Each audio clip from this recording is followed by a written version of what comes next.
আমরা চাই যে এই কলেজ থেকে আমি সরকার তুলাম বলে শাখা সভাপতি আমার মনির হোসেন জিয়া।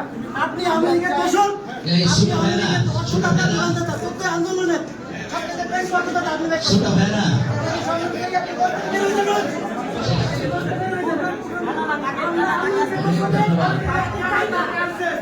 আমরা আওয়ামী লীগের সামনে বলে